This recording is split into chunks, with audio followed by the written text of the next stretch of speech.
Okay, let's dive in. Was Jesus a real person, a historical figure who walked the earth? Or is he a myth? Maybe a purely legendary character created by a movement? Yeah, that question is everywhere, isn't it? It generates so much heat online and, in popular It discussions. really does. And sorting through all the noise, the opinions, it can feel, well, almost impossible sometimes. And I think that popular debate often misses what the actual historical evidence tells us. It's easy to get swept up in opinions without really understanding the foundational work historians have already done. Exactly. So consider this our mission for this deep dive. Hmm. We want to cut through that noise, go straight to the sources you've shared, the scholarly analysis, the ancient historical accounts, the archaeological context, and really uncover what the experts, the people who dedicate their lives to studying antiquity, actually agree on about the historical Jesus. Right. And importantly, we're leaving faith and theology aside for this conversation. Our focus is purely on applying the standard methods of historical investigation. Just like historians would study any other figure from the ancient world, like, say, Julius Caesar or Cleopatra. Precisely. You look at the available evidence, you understand the context, and you follow where the facts lead using established historical techniques, not starting from a position of belief or disbelief. And what's fascinating, I think, is that while the answer might feel settled to some people and maybe shocking to others, the consensus among those experts is, well, incredibly strong. It is, but perhaps not always for the reasons people assume. And as you said, the evidence they're examining goes well beyond just the biblical texts. Okay, so let's uncover what they found. Let's start with the absolute core question then. When scholars of antiquity look at all the evidence, is there a consensus on whether Jesus of Nazareth was a real historical person? Yes, there is. And it's overwhelming. The research you've looked at makes it clear. The vast majority of scholars in this field, and this includes experts from, diverse religious backgrounds, agnostics, atheists, they agree that Jesus of Nazareth was a historical figure. Overwhelming. That feels like a stronger word than just saying most scholars. It is strong, and deliberately so. It's often described as the bedrock of the field of historical Jesus studies. For most academic historians, the discussion really moved decades ago from if Jesus existed to who he was and what we can reliably know about him from the evidence we have. So what about that idea that he was purely a myth, something maybe invented centuries later? How do historians view that? That idea, often called mythicism, it's consistently rejected by the overwhelming majority in the field. Why is that? Well, simply put, because when you apply standard historical methods, the mythicist position just doesn't hold up against the evidence we do possess. Even prominent skeptics who've studied the period, like Art Ehrman, for example, acknowledge that the historical evidence points firmly to Jesus' existence. They see mythicism as a fringe position among qualified scholars. So this isn't just a matter of opinion clashing with opinion. It's really a conclusion reached through applying rigorous academic standards. Precisely. The strength of this consensus comes directly from applying those standard historical methodologies, free from theological assumptions. Experts like Michael Grant pointed out that if we applied the same extreme skepticism to other ancient figures that some apply to Jesus, we'd have to question the existence of countless people from that era whose reality nobody seriously doubts. Right, so the evidence for Jesus is comparable. It's comparable to, and in some cases actually stronger than, the evidence we have for many other ancient figures who weren't, emperors or famous generals. That's interesting because I've definitely heard people say there's very little evidence for Jesus. How do historians respond to that specific claim? Yeah, that perception often stems from a misunderstanding of what kind of evidence usually survives for ancient figures, especially those who weren't part of the ruling elite. Like Jesus, a peasant from Galilee. Exactly. Historians explain that for someone like Jesus, a non-elite figure from a relatively, let's say, obscure province of the Roman Empire, we actually have a fairly significant amount of documentation compared to others from his time and place. Apart from maybe the Apostle Paul, scholars generally agree we know far more about Jesus than almost any other 1st or 2nd century Jewish or pagan religious teacher. Okay, so the starting point is clear. The experts, the historians, agree he existed. Now let's talk about the clues they use, the sources they dig into to try and piece together this historical picture. Where do they actually look? Well, the sources fall into a few key categories. The most extensive narrative, unsurprisingly, come from within the early Christian movement itself, primarily the texts that eventually became the New Testament. And the earliest of those are the letters attributed to the Apostle Paul. Yeah, absolutely critical. Paul's letters are our earliest Christian writings. They're generally dated to the AD 50s, maybe early 60s. So only about 20 to 30 years after Jesus' death. Exactly. That's incredibly early by ancient standards. Now, Paul himself didn't walk with Jesus during his ministry, he makes that clear, but he was a contemporary.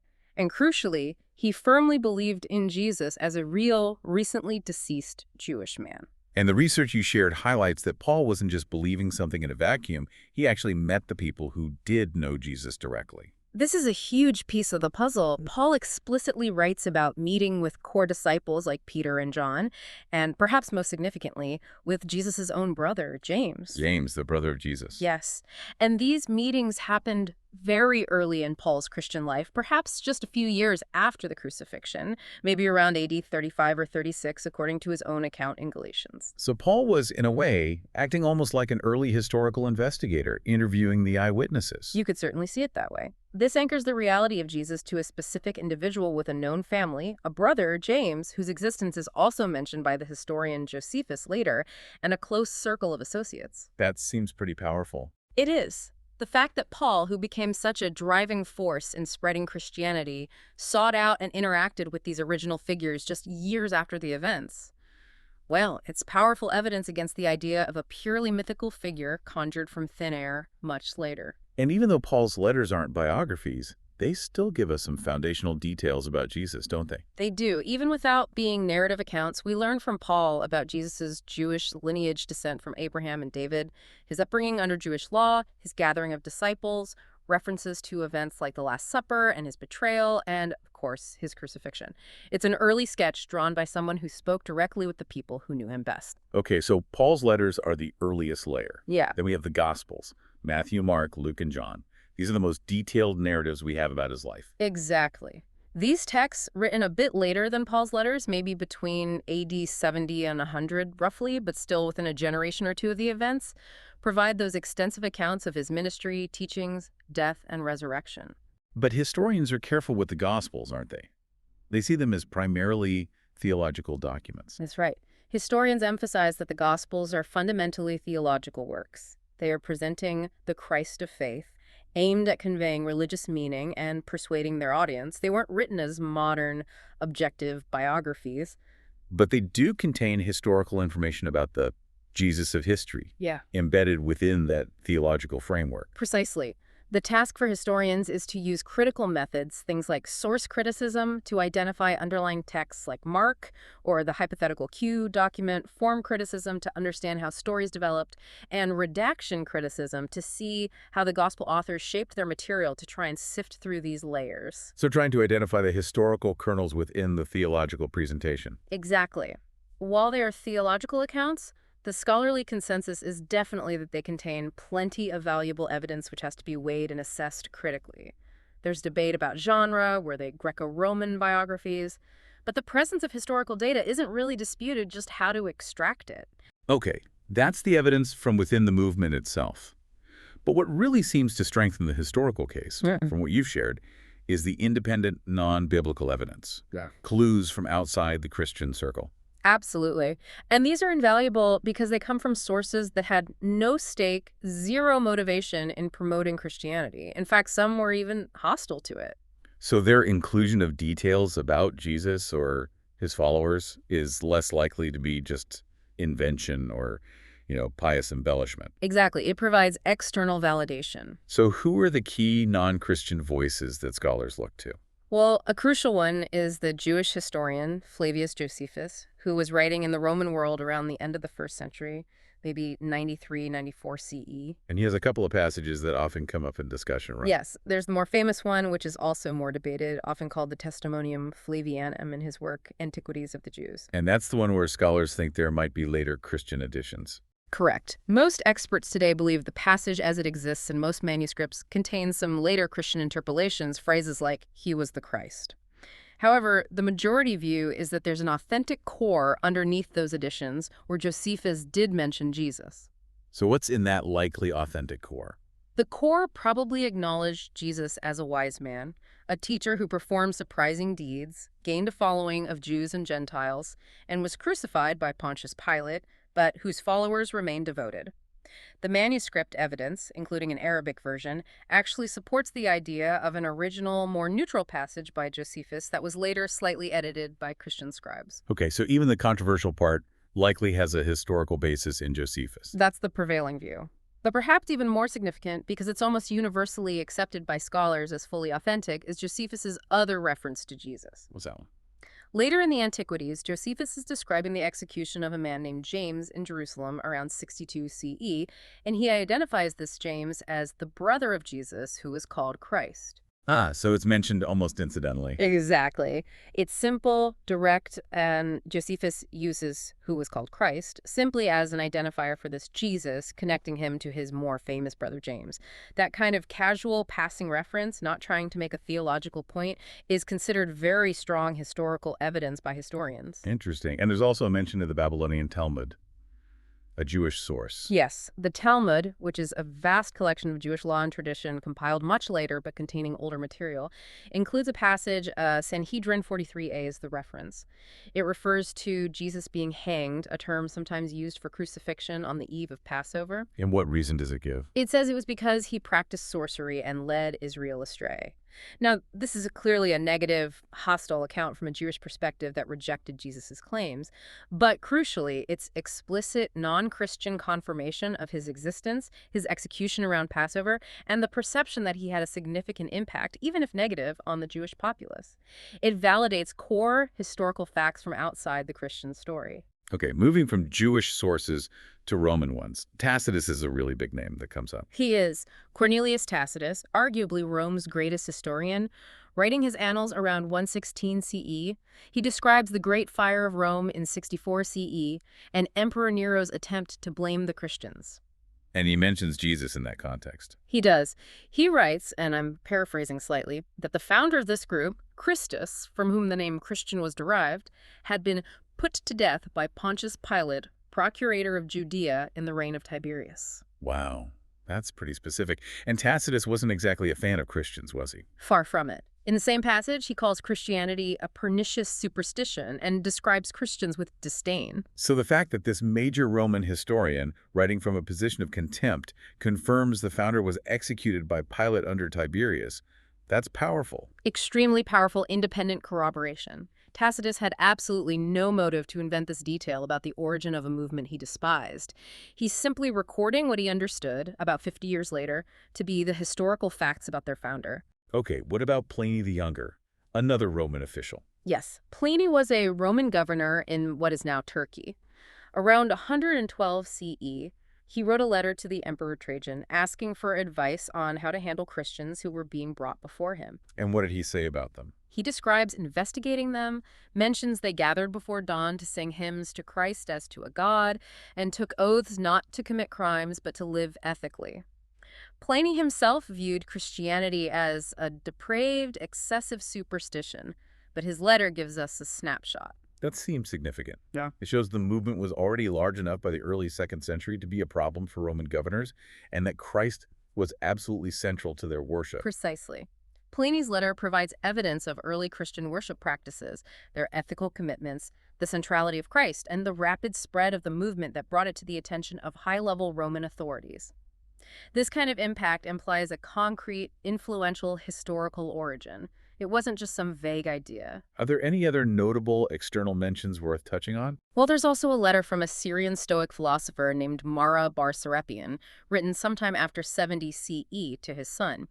He compares the executions of Socrates, Pythagoras, and the wise king of the Jews, noting that their wisdom lived on despite their deaths. Does he name Jesus? No, not explicitly. But many scholars think the reference to the executed wise king of the Jews whose teachings endured is very likely a reference to Jesus. Its non-Christian origin is key, focusing on the continuation of teachings, not a resurrection claim. There's also Suetonius, another Roman historian writing around 120 CE. What does he say? In his Life of Claudius, he mentions disturbances among the Jews in Rome around 49 CE, which he says were instigated by Christus. Some scholars think Christus might be a misspelling or misunderstanding of Christus, indicating early Christian activity and conflict within the Jewish community in Rome itself. But that one is a bit more debated as a direct reference to Jesus personally versus his followers. Okay, so when you pull back and look at these non-Christian sources together, Josephus, the Talmud, Tacitus, Pliny, maybe Mara bar Serapion, what's the key takeaway for historians? The key takeaway is really powerful independent corroboration. You have sources from outside the Christian bubble, sources that are often neutral or even outright hostile, with absolutely no motivation to invent a Christian founder or help the movement. Yet they confirm key facts. Yes, they confirm crucial biographical facts that are also mentioned in Christian sources. Jesus' existence as a historical figure, his role as a teacher, his connection to a movement that continued after him, and most importantly, his execution by the Roman prefect Pontius Pilate during the reign of Tiberius. This independent validation helps historians isolate core historical facts from later theological interpretation. The lack of pro-Christian bias adds enormous weight. And the sheer impact of the movement itself, which we see reflected in Tacitus and Pliny noticing it, that seems like a kind of evidence too, doesn't it? Absolutely. Historians make that point strongly. For a movement to grow so rapidly within just a few decades of its supposed origin, spreading across the Roman Empire to the point where it's noticed and reported on by major Roman historians like Tacitus and becomes a legal problem for governors like Pliny, that requires a significant historical catalyst. It implies a real founder. It strongly implies a real influential historical founder. Pure myths or legends don't typically generate that kind of widespread social and political impact, leading to organized communities willing to face persecution in such a short time frame. The scale and speed of early Christianity is powerful indirect evidence pointing back to a concrete historical figure. Okay, that covers the textual evidence. Yeah. What about archaeology? Does archaeology help historians confirm Jesus' existence? Do we have, his house or anything? This is an area where there's often quite a bit of misunderstanding. Historians are very clear on this point. There is no direct physical or archaeological evidence for Jesus himself. We haven't found his bones or any personal artifacts or inscriptions that are definitively linked to him. And that absence is sometimes used by skeptics, isn't it? See? No physical proof. It is sometimes used that way, but historians explain why that's actually the norm, not the exception, for almost everyone in the ancient world, especially non-elite people. Peasants, artisans, fishermen in first-century Galilee simply didn't leave behind personal items that would survive for millennia and be identifiable to us today. So the lack of direct physical evidence isn't evidence against his existence. Not at all. It's simply the reality of the archaeological record for the vast majority of people from that time and place. You wouldn't expect to find it. And claims about relics, like the Shroud of Turin or pieces of the cross, are generally not accepted by secular historians as conclusive historical evidence. Okay, so if archaeology doesn't provide direct proof of Jesus the individual, what does it contribute to understanding the historical picture? Its crucial contribution is in confirming the historical context and the physical setting described in the sources, especially the Gospels. Archaeology essentially shows us that the world described in the narratives was real. Can you give some examples? Sure. Excavations have found evidence of a small village at Nazareth dating back to the 1st century CE, confirming it existed as a location when some used to doubt it. We have archaeological evidence of Roman crucifixions, including a heel bone with a nail still in it, confirming this brutal method of execution was practiced exactly as the Gospels describe. So it makes the backdrop of the story historically plausible. Precisely. Findings at sites heavily associated with Jesus' ministry, like Capernaum or Magdala, have unearthed first-century synagogues and village structures, connecting us physically to the kind of environment where the narratives are set. Broader archaeological findings from the Roman period in Judea and Galilee, things like the Roman siege camps around Masada, or the architecture of nearby cities like Sepphoris, they provide vital context for the political and social world Jesus inhabited. So archaeology validates the environment, the practices, the world described in the sources, which indirectly supports the plausibility of narratives set within that world. Exactly that. It helps us understand the stage upon which the historical Jesus would have acted. It's part of the mosaic of evidence historians use. Okay, so putting it together, historians overwhelmingly agree he existed based on this range of textual evidence, Christian, non-Christian, supported by the archaeological context. But agreeing he existed isn't the same as agreeing on everything the Gospels say he said or did, is it? No, not at all. This is where the consensus narrows considerably. While his existence is firm ground for almost all scholars, agreeing on the specifics of his life and teachings is much, much harder due to the nature of the sources. But are there any specific events in his life that historians feel reasonably confident about? Yes, despite the challenges, using rigorous methods, particularly one called the criterion of embarrassment, experts point to just a couple of specific events in Jesus' life that have achieved extremely high levels of scholarly agreement, almost universal assent among critical historians. Okay, tell me about this criterion of embarrassment. This sounds intriguing. It's a core tool in historical Jesus research, and the logic is pretty straightforward. The idea is, if a detail is included in a historical source, especially one written by followers, and that detail is somehow awkward, problematic, or even humiliating for the author's own aims or for the reputation of their subject, well, it's highly likely to be historical. Because why would they invent something that makes their hero look less impressive or causes theological difficulties for their own movement? Exactly. Why make up something inconvenient or potentially damaging? If it's preserved despite being embarrassing, it probably happened. Okay, that makes a lot of sense. So which specific events in Jesus' life pass that test with high confidence among historians? The first one is Jesus' baptism by John the Baptist. Historians widely accept this actually happened. And the embarrassment factor there is. The embarrassment is that later Christian theology came to see Jesus as sinless from birth and divinely superior to John the Baptist. So the idea of Jesus submitting to John's baptism, which was a baptism for the repentance of sins, was theologically awkward. It could imply that John was somehow superior, or that Jesus needed to repent.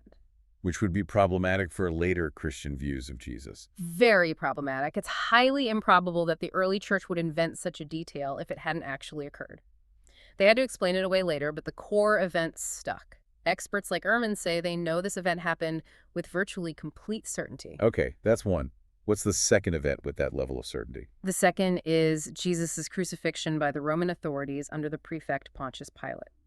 This is also considered one of the most historically certain facts about Jesus. And again, the embarrassment criterion applies here too. Absolutely, and perhaps even more strongly. Crucifixion was an utterly shameful, brutal, horrific death reserved for the lowest criminals, slaves, and political rebels. For early Christians who came to believe Jesus was the Messiah, the Son of God, this was a massive stumbling block. A crucified Messiah wasn't what anyone expected. Not at all. It was scandalous, quote, a stumbling block to Jews and foolishness to Gentiles, as Paul himself wrote. The early Christians had to work incredibly hard to explain and reframe this humiliating death theologically. They absolutely would not have invented it for their hoped-for savior. The fact that their leader died in such a disgraceful manner demanded explanation. It wasn't a triumphant story element they'd create. And crucially, this is the event that's also corroborated by those independent non-Christian sources we talked about, Tacitus, Josephus. Even the Talmud acknowledges his execution. Exactly right. We know from Roman sources, Tacitus, Jewish sources, Josephus, Talmud, as well as all the Christian sources, that Jesus was executed by the Roman governor Pontius Pilate, apparently under the charge of being some kind of political threat, the king of the Jews. The convergence of multiple, often hostile or neutral sources on this specific shameful event makes it incredibly robust historically. So baptism by John and crucifixion by Pilate, those two events are about as historically certain as it gets for specific moments in Jesus' life. That's the broad consensus among critical scholars, yes. What about everything else then? The miracles described in the Gospels, most of the specific teachings, the resurrection stories, where does historical consensus stand on those? Well, beyond those two bedrock events, baptism and crucifixion's scholarly agreement on the historical authenticity of specific details from Jesus' life and ministry drops off significantly. Reconstructing the full scope of his teachings, the nature of his mission, was he more of an apocalyptic prophet, a social reformer, a wisdom teacher? These involve much more debate and widely varied interpretations among scholars. And the supernatural claims in particular. The miracles, walking on water, rising from the dead. How does historical inquiry deal with those? This is a crucial point where historical inquiry, by its very nature, reaches its limits. Historians working with standard historical methods are generally clear. Supernatural elements, miracles, the resurrection are considered outside the scope of what history can verify or, frankly, disprove. Because history as a discipline relies on evidence that's, well, accessible and testable in the natural world. Precisely. Historical methodology relies on analyzing evidence, assessing probability based on known analogies, and explaining events through chains of cause and effect within the observable world. Supernatural events, by definition, operate outside those natural chains of cause and effect and defy empirical verification or repetition. They fall into the realm of faith, theology, or personal belief, not historical fact that can be proven or disproven using the tools of the historian. And this is where historians often make that important distinction between the Jesus of history and the Christ of faith. Exactly that distinction. The Jesus of history is the figure historians attempt to reconstruct using secular, critical historical methods. A human being, a Jewish man, situated within his specific first century Palestinian context. The Christ of faith is the figure understood through the lens of theology and religious belief, the divine Son of God, resurrected Lord, the object of worship. And the miraculous and divine claims belong firmly to the Christ of faith. Yes. As Bart Ehrman, an agnostic historian, often puts it, the Jesus fact believed in and worshipped today by many Christians, the divine being who performed miracles and was resurrected had no existence as a purely historical figure reconstructible only by historical methods. But he stresses there was a real historical Jesus who was very much a man of his time and about whom historians can know certain things. So history can tell us about the man, his context, his likely baptism, his definite execution, but it can't scientifically confirm or deny the theological claims made about him later. That's the boundary. Historical inquiry operates within a generally naturalistic framework by necessity of its methods. It doesn't possess the tools to investigate or adjudicate supernatural claims. Maintaining this distinction is vital. It prevents confusing historical conclusions, which are based on assessing evidence, with theological beliefs, which are ultimately based on faith. Okay, that clarifies the scope. Let's briefly touch on how historians actually do this work. What kind of tools or methods are they using when they analyze these ancient texts and try to figure out what might be historical? Right. It's a complex field, and the study of the historical Jesus has gone through different phases or quests, as they're sometimes called, showing it's a dynamic area. But fundamentally, they use various historical critical methods to dissect the texts. Like what kind of methods? Well, there's basic textual criticism comparing the different ancient manuscript copies of the New Testament to try and establish the most likely original wording. Then there's source criticism, which tries to identify earlier written documents or traditions that the gospel authors might have used. Like trying to figure out if Mark's gospel was used by Matthew and Luke, or identifying that hypothetical Q source of sayings. Exactly.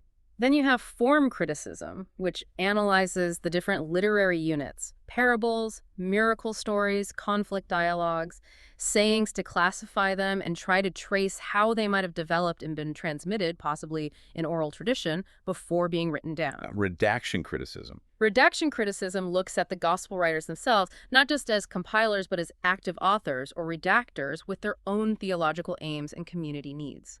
It analyzes how they selected, arranged, edited, and possibly modified their source materials to shape their particular portrait of Jesus. And you mentioned criteria earlier, like the criterion of embarrassment they use to evaluate specific details. Right. Alongside those broader methods, scholars develop several criteria of authenticity as tools, sort of rules of thumb, to help assess the historical likelihood of specific sayings or actions attributed to Jesus in the Gospels. What are some of the main ones besides embarrassment?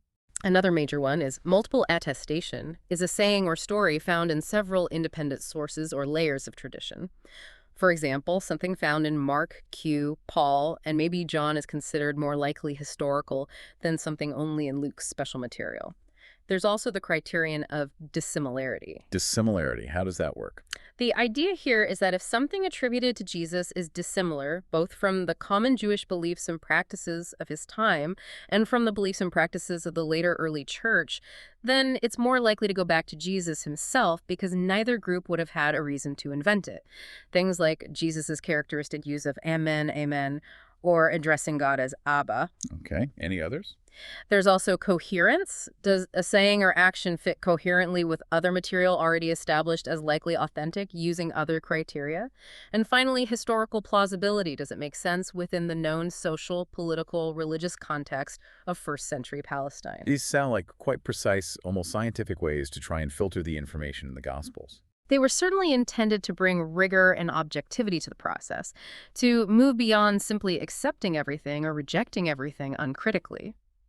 However, it's really important to understand that these criteria themselves have faced significant criticism within the field, especially in recent decades. Oh, What kind of criticisms? Well, critics argue they can be applied to mechanically or subjectively. The criterion of dissimilarity, for instance, has been heavily criticized because, if applied rigidly, it could potentially filter out things Jesus truly said or did, precisely because they sound authentically Jewish, even though he was a first-century Jew. It risks creating an un-Jewish Jesus. Ah, I see the problem there. So it might accidentally remove authentic material just because it fits his context too well. Exactly. So many scholars now emphasize that these criteria should be used cautiously, as helpful pointers perhaps, but not as foolproof rules. The trend is often towards a more holistic approach, what some call just good old-fashioned historical interpretation, building arguments based on the convergence of multiple lines of evidence, rather than relying solely on these specific criteria. So even the methods historians use are constantly being debated, refined, and argued over by the experts themselves. Absolutely. It's a very active field of study, but the fact that this vigorous debate about methodology exists within the field actually makes that robust underlying consensus on Jesus's basic historical existence even more significant, wouldn't you say? Oh, so? Because it shows that the fundamental conclusion that he was a real person holds up regardless of these ongoing debates about the best tools for analyzing the finer details of his life and teachings. It withstands the methodological shifts. Okay, that's a really important point. Let's try and pull all these threads together then.